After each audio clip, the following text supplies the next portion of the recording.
Real estate is only as good as there are jobs. And as long as Texas has oil, you will have jobs. Now, if Texas runs dry, you're in trouble.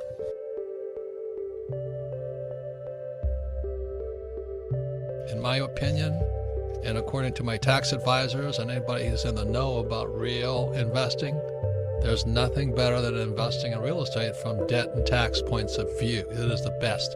For all those interested in investing in real estate and making more money, what is the number one investment in real estate?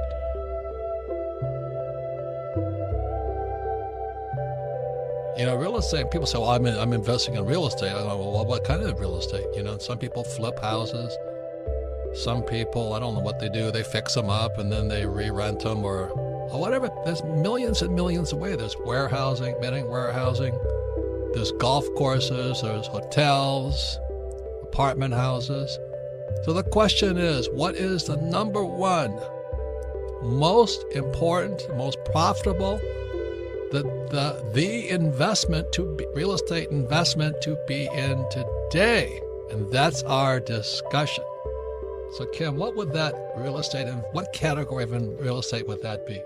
Well, you know, it's interesting because people always ask when it comes to real estate, oh, where should I invest? What city? Where's the best place to invest? And that, of course, all depends on what you're talking about, Robert. What are you investing in? But one of the biggest questions is, what's the trend? What is going to be hot today and down the road? And that's what you're asking. Robert, let's go ahead and talk about what everybody's probably wanting to hear, the Texas real estate market. Why are you here? Why are you investing in Texas when you can pretty much invest anywhere in the world? Well, I'll make a short answer long. I started playing Monopoly as a kid. And I'll say it again, there's 4 asset classes. There's business, real estate, paper, which most people are in because they're gamblers, and commodities, oil, gas, gold, silver, cotton, wheat. So as a kid, I understood real estate, and I went to school in New York, and I went to the Merchant Marine Academy out at Kings Point. And the first assignment was to an oil tanker off the California coast. So in 1966, I'm 19 years old, I'm on this oil tanker, and I go, ¿Qué pasa? What is this black stuff? It's called oil. So why am I in Texas? Texas tea. Oil. What most losers do is they buy themselves a big home, and then the next thing they buy is a vacation home. Did we do that, Kim? We did. Yes, we are the biggest losers. And we have 3 vacation homes like idiots. And one we kind of rent out occasionally, but it's certainly not an asset. It is a liability. But you think about that, and let's say, the market's doing well, the economy's doing well, and so you have this expensive home that you're renting out, and all of a sudden the economy turns, and the first thing usually that people do is they go to something cheaper. So those high-end homes start sitting up. Or they buy a high-end home, they want to flip it. And then the economy reverses on them. And they get flipped. They get flipped too.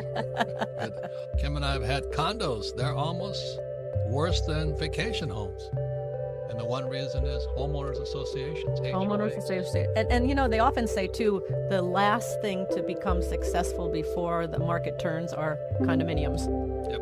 So if all of a sudden condominiums are becoming very popular, you may want to look and see something may be changing in the near future. Yep. Kim and I attended workshops on deals on wheels, taught by this famous guy. He is really funny. But he said the first thing you do is you have this vacant lot and you invite people to move their mobile homes onto the lot. And the first thing you do is you buy them a tree. And so you give them this tree and you ask them to plant it. And they plant it naturally in front of the mobile home, so the home is no longer mobile. I said, Jesus. They don't want to leave their tree. Well, they can't get the house out of it. They have to cut the tree down. Yep. And I'm going, God, this guy is a genius, man. I can't believe it, So master plan communities. You know what's lovely about master plan communities? They look good. They're easy to rent to. People love them and all this, but they are kind of a master plan communities, and they too have that dreaded HOA, homeowners associations, which I just despise. A single family. The good thing about a single family, you're not part of an HOA. But it's single family, moderate, and workforce. Yeah, and that's where we started. That's where we started. That's where most of our apartment buildings are moderate to workforce. Workforce, not high end, not glitzy. Basically, as Kenny McElroy would say, next stop is a street.